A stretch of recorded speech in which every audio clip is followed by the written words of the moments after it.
It's terrible that after 50 years it is behind closed doors. And I've no intention. Now I've started to stop now. I'm determined to put an end to this. Terrible. 3 minutes were enough to turn a private royal inheritance dispute into a deeply personal rejection. Zara Tindall did not merely choose who would receive a historic pearl set. She placed it directly into Catherine's hands after Camilla's appeal had already been denied. What followed was not loud, theatrical, or chaotic. It was colder than that. One decision, one silent reaction, and one piece of royal jewelry suddenly carried the weight of loyalty, memory, and belonging. Before we go deeper into what this really means for the royal family, make sure to subscribe so you don't miss a single update. Zara knew exactly what she was doing when she brought the small velvet case forward. The royal pearl set was not simply expensive jewelry. It was a family collection, tied to generations of royal women and remembered for both ceremonial importance and private emotional meaning. Catherine, Princess of Wales, understood that distinction immediately. The title Princess of Wales means the wife of the heir to the British throne, placing her at the center of the monarchy's future. Yet in that moment, she did not look triumphant. She looked stunned. Catherine hesitated before touching the case. She knew the gift could never be interpreted as an ordinary family gesture, because Camilla had already appealed to receive, or at least retain a claim over, the same collection. Zara had rejected that appeal and formally chosen Catherine instead.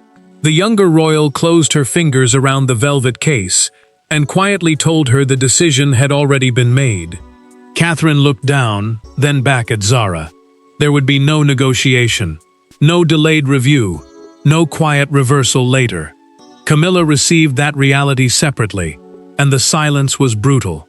She read the written confirmation once, then again, allowing the final sentence to sit in front of her, before setting the page down without speaking. The Queen Consort, a title used for the wife of a reigning king, had expected her appeal to carry weight because her position placed her beside Charles at the heart of royal ceremony. Instead, she had been denied by a family member who believed ceremonial rank could not decide where intimate family history belonged. Zara had insisted that the transfer be completed without bargaining. In a private recorded family account prepared for those involved, she explained that the pearls should rest with the woman she believed best represented their emotional meaning, not simply the person with the highest current status. That distinction changed everything. A palace aide who saw the confirmation immediately understood the danger. Camilla had expected one outcome, but Zara had deliberately delivered another. The shock, then, was never only that Catherine received the pearls. It was the certainty behind Zara's refusal. Something had happened before this moment. Something strong enough to convince her that Camilla should never receive the set at all. And to understand why that small velvet case suddenly felt heavier than any crown, the loyalties of the three women at the center of it had to be understood first. The pearls were never just pearls to the women now divided by them. For Zara, they represented family memory and the right to decide where that memory belonged. For Catherine, they represented an inheritance she had never publicly demanded. For Camilla, however, rejection carried a far sharper meaning. She was not simply being denied jewelry, she was being confronted with the possibility that status could open palace doors without guaranteeing acceptance inside the family itself. Zara understood that difference better than most. As Princess Anne's daughter, she had grown up close enough to the monarchy to understand how objects could become symbols, yet far enough outside its central working structure to make personal choices without treating every decision as an act of state. Anne's title identifies her as the king's sister and a senior member of the royal family. But her daughter had built a life with more independence from palace machinery. That independence mattered now because Zara did not see the royal pearl set as something that automatically belonged to the highest-ranking woman in the room. Catherine felt the weight of that immediately. Her position as the future queen meant historic jewels would naturally carry ceremonial importance around her. Yet this transfer had not come through rank, protocol, or obligation. It had come through trust. That made accepting it more emotional, not less. When she learned that Camilla had already asked for the collection before Zara approached her, her expression changed. The gift suddenly carried another person's disappointment inside it. Camilla felt that disappointment deeply. Years of standing beside Charles, attending major ceremonies, and carrying the expectations attached to the queen consort role had taught her that position mattered. Yet this refusal suggested that position had limits. She could hold a place beside the monarch and still discover that certain family memories were not hers to claim. That realization hurt because the rejection felt personal in a way no formal palace decision ever could. Zara remained firm when Catherine finally asked the question neither woman could avoid. "Does she know?" Catherine said quietly. Zara paused before answering, then met her eyes. Yes, Camilla knew, and the answer had already been delivered. Catherine did not celebrate. She looked down at the case again, clearly uncomfortable with the thought that her acceptance could be seen as another woman's defeat. Zara then made the reason unmistakable. In a private conversation between the two women, she explained that Catherine had not been chosen because she had asked for the pearls. She had been chosen because she never had. That restraint, in Zara's mind, mattered more than rank. It told her the collection would be respected rather than pursued. But that belief had not formed overnight. One earlier conversation had changed everything, turning Camilla's interest from a request Zara could consider into pressure she could no longer ignore. But Zara's refusal had not appeared overnight. One earlier encounter had hardened hesitation into a decision she would no longer reconsider. Every royal rupture has a moment that seems insignificant, until everything afterward points back to it. In this case, it happened during what was supposed to be a quiet family discussion about ceremonial possessions. No shouting, no public humiliation. Just one request, one response, and a sentence Zara could not forget. From that moment, the future of the royal pearl set was no longer an administrative question. It became personal. Zara had not entered that earlier conversation determined to reject anyone. She had spent weeks avoiding a firm decision, because historic family jewels could carry several different kinds of claims at once. Private ownership, inherited wishes, ceremonial loans, and long-term family expectations. A ceremonial loan simply means an item is made available for official occasions without permanently changing ownership. That distinction mattered because the pearls were not just valuable. They carried memory, and memory was harder to divide than property. Camilla's interest slowly changed the atmosphere. She spoke about future senior royal occasions, continuity, and the need to avoid confusion over who could wear what. Zara listened, but the more the discussion centered on position, the less comfortable she became. To her, the collection was beginning to sound like a badge of rank rather than something inherited through trust. She had remained silent before because she did not want another family argument. Now she feared that silence was being mistaken for agreement. The tension finally hardened during a private post-luncheon conversation at Windsor. Camilla asked Zara to confirm that the pearls would be made available to her for future senior appearances. Then came the sentence that changed everything. It would, she said, avoid unnecessary confusion. Zara did not answer immediately. The words sounded polite, but she heard pressure beneath them. What had begun as a request now felt like an expectation. Zara stayed beside the untouched tea service after Camilla left. She kept looking toward the empty chair opposite her, replaying the phrase again and again. When Princess Anne entered, her daughter repeated those exact words and admitted that something had shifted. Anne, the king's sister and one of the monarchy's most experienced working royals, understood why the moment mattered. Yet she did not tell Zara what decision to make. Anne asked only one question. If rank were removed from this, who would you trust with them? Zara answered almost immediately. Catherine. That single name settled what weeks of hesitation had not. Zara realized she wanted the pearls with someone who had never demanded them, never treated them as proof of position, and never tried to force the decision. From that moment, she stopped considering competing claims and started preparing for the conversation she knew would hurt. That decision stayed private until Zara and Camilla finally faced each other, and this time, neither woman could hide behind ceremony. The confrontation did not need raised voices to become devastating. Zara entered knowing what she intended to say. Camilla entered believing there was still room to negotiate. Within minutes, those assumptions collided. The pearls sat between them, as an object neither woman touched, and when Zara finally said the decision was hers to make, the atmosphere changed instantly. What followed stripped away titles, protocol, and carefully managed politeness, until only family judgment remained. Zara had asked for the meeting herself because she no longer wanted the dispute filtered through aides, messages, or palace correspondence. Palace correspondence simply means the formal written communication used to handle royal business and private household matters.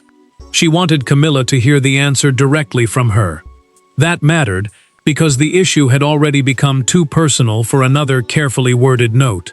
Camilla arrived convinced her request was still reasonable.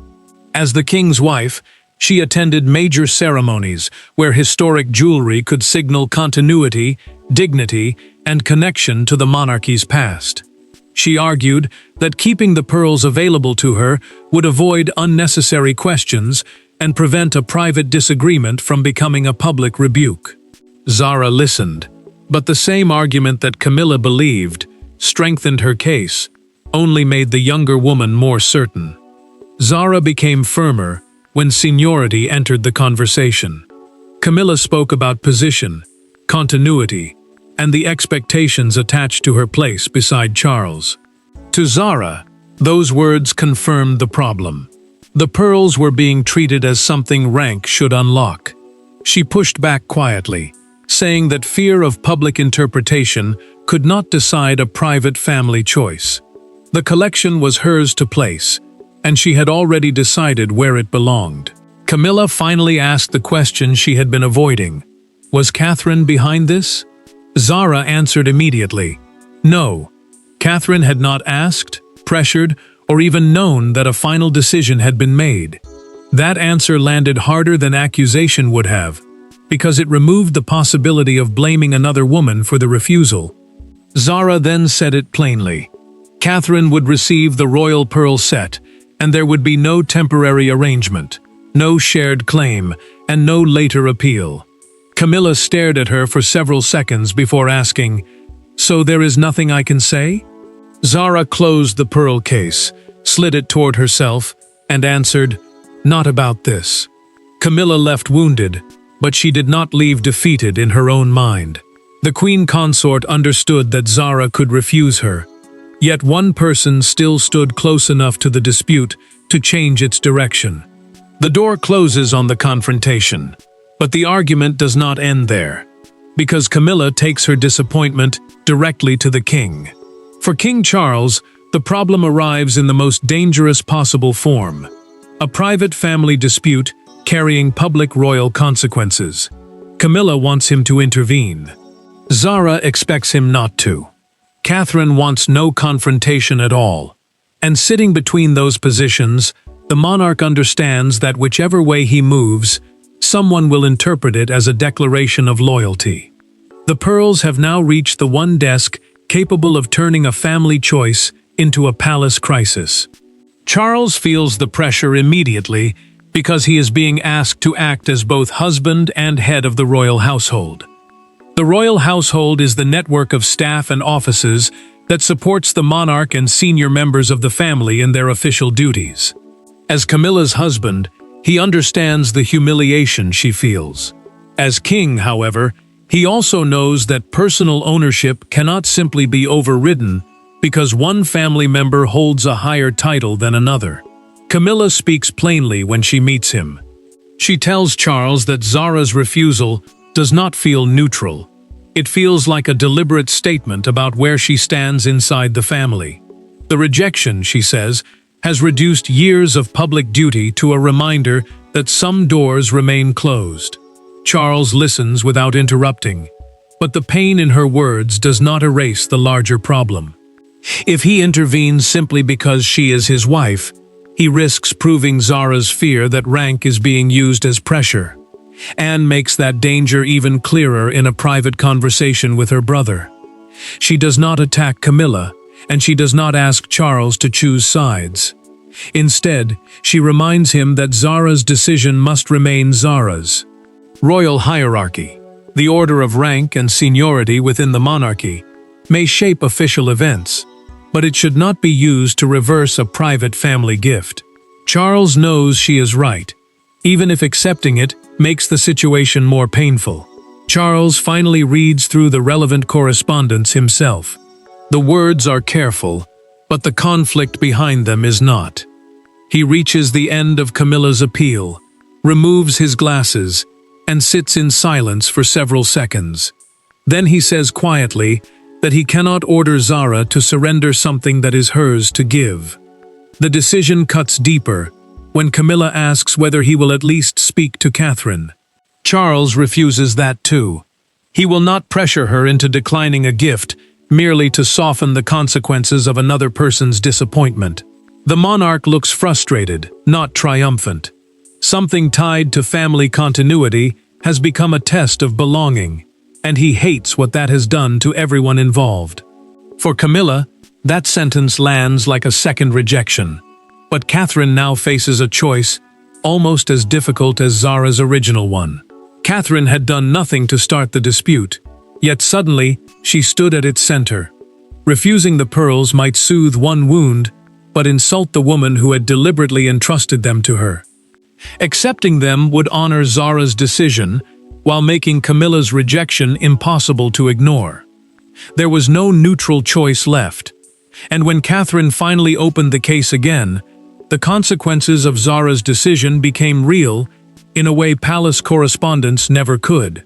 Catherine sat with the problem longer than anyone expected. She understood that declining the royal pearl set might reduce immediate tension, but it would also send another message, that Zara's right to make a private family gift could be overturned by discomfort after the fact. A private family transfer means an item is given by personal choice rather than assigned through official royal rank or duty.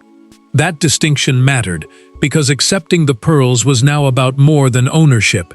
It was about respecting the freedom behind the decision. William saw the conflict immediately. He told Catherine that another person's disappointment did not automatically mean she had done something wrong, but he also warned her not to underestimate how quickly the gift could be turned into a story about winners and losers. The future king knew the danger was emotional as much as public.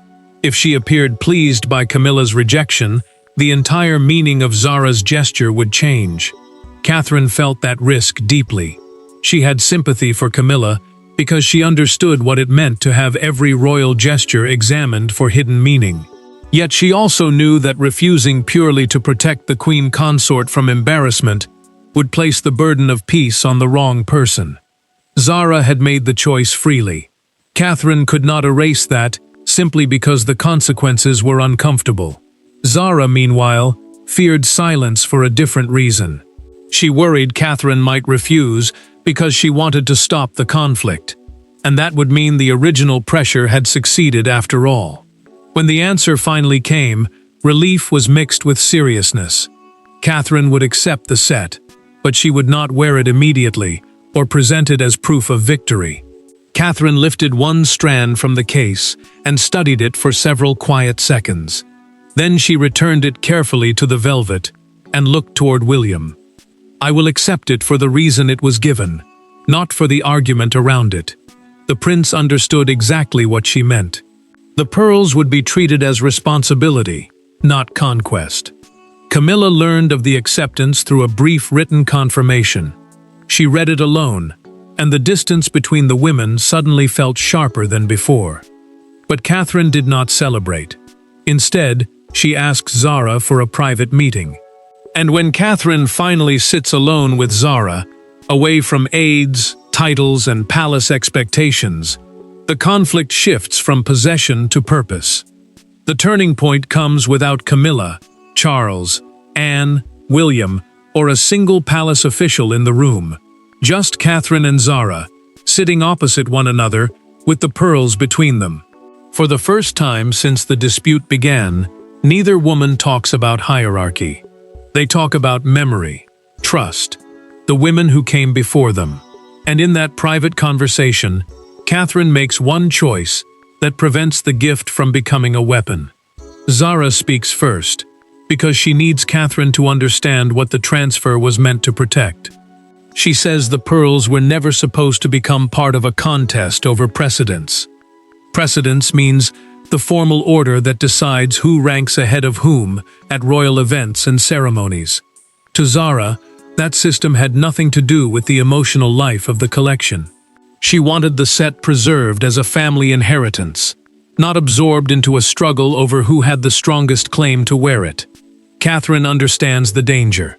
She knows historic jewels rarely remain private once the public recognizes them, because every appearance can be read as a statement about status, favor, or future power. Yet she tells Zara that headlines cannot be allowed to decide the meaning of the gift. The pearls came from trust, and if she accepts them, she wants that private meaning to remain stronger than whatever story forms around them.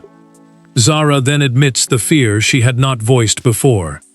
She worried Catherine might believe the gift had been designed to embarrass Camilla. That was never the intention. Catherine answers without hesitation. She will not allow the pearls to become proof that another woman lost. She understands how painful exclusion can feel, and she refuses to turn that pain into celebration. Catherine reaches across the table and rests her hand beside the closed case. Zara asks quietly whether she regrets accepting. "No," Catherine says, "but I won't make someone else's pain the reason I wear them." The words immediately change the atmosphere. The collection is no longer being discussed as possession. It is being discussed as responsibility. Catherine then proposes something Zara had not expected. The first time she wears the set, it should be at a family-centered charitable occasion, connected to continuity between generations, not at a ceremony where the appearance could look like a direct victory over Camilla. Zara agrees almost immediately. Then she says something even more revealing. That restraint is exactly why Catherine was chosen in the first place. The pearls needed a custodian who would not turn possession into conquest. Their understanding feels settled at last. But privacy is already slipping away. That promise remains private. But outside palace walls, the story is already exploding into something neither woman can control. By morning, a private rejection has become a public symbol. The argument is no longer simply about Zara, Catherine, and Camilla. Commentators begin dissecting what the gift says about loyalty inside the royal family. Newspapers frame the pearls as evidence of changing influence, and crowds outside palace gates debate a decision none of them witnessed. One image in particular captures the mood, and suddenly the velvet case has become national shorthand for something much larger. Palace communications move quickly to contain the damage. The term palace communications refers to the official teams responsible for explaining royal matters to journalists and the public. Their message is simple. The gift is private. The transfer does not change anyone's formal rank, and no constitutional meaning should be attached to it. But that explanation does little to calm the debate, because the public now knows Camilla appealed for the pearls, and Zara refused. Camilla feels the humiliation deepen when the morning headlines reduce the dispute to victory and defeat. She is especially distressed by reports that her request was not only rejected, but rejected before Catherine even knew she had been chosen. To the Queen Consort, the coverage turns a painful family boundary into a national judgment. She has spent years standing beside Charles in public, Yet the story now asks whether status ever truly gave her the private acceptance she believed came with it. Catherine is equally uncomfortable for a different reason. She tells her aides not to encourage comparisons, and refuses any suggestion that the pearls should be presented as proof of rising influence. She does not want Zara's gift transformed into a weapon against Camilla. That restraint matters, because the future queen understands how quickly symbolism can overpower intention once the public begins choosing its own meaning. The debate explodes when another detail becomes public. Charles declined to intervene. Commentators immediately seize on the revelation, questioning whether the king simply respected Zara's ownership or quietly accepted the judgment behind her decision. What had been a disagreement between women now begins to look like a wider statement about the limits of royal authority inside the family itself. Outside Buckingham Palace, one front page dominates the cameras. A photograph of a closed pearl case appears beside Catherine's image, beneath the headline, "The Pearls Choose Their Future." One woman lifts the newspaper toward a live television camera, while another says, "The decision feels less like jewelry changing hands and more like one generation choosing the next." The noise reaches its peak, but headlines cannot settle what the family itself must now decide. The headlines can define the spectacle, but only the people inside the family can decide what the moment will ultimately mean. In the end, no decree settles the dispute. No dramatic palace announcement rescues anyone from embarrassment. The answer comes through something quieter. The decision stands. Zara does not reverse herself. Catherine does not surrender the gift. Charles does not interfere. And Camilla, though deeply hurt, is forced to confront the boundary between royal position and private family choice. The royal pearl set remains with Catherine, but the true inheritance is the message attached to it. Zara never changes her decision because, for her, the transfer was never about defeating anyone. Catherine becomes the accepted custodian of the pearls, meaning she is trusted to preserve, protect, and carry their family meaning forward, rather than simply possess them. That distinction matters. The set now belongs with the woman Zara believed would respect its history, without turning it into proof of superiority. Camilla eventually accepts that there will be no further appeal. Her formal position remains untouched, and nothing about the transfer removes her title or changes her place beside Charles. Yet the outcome exposes something rank cannot protect her from. Institutional power can determine precedence, ceremony, and access. It cannot force personal trust. For the queen consort, that truth is painful, because the rejection is not political.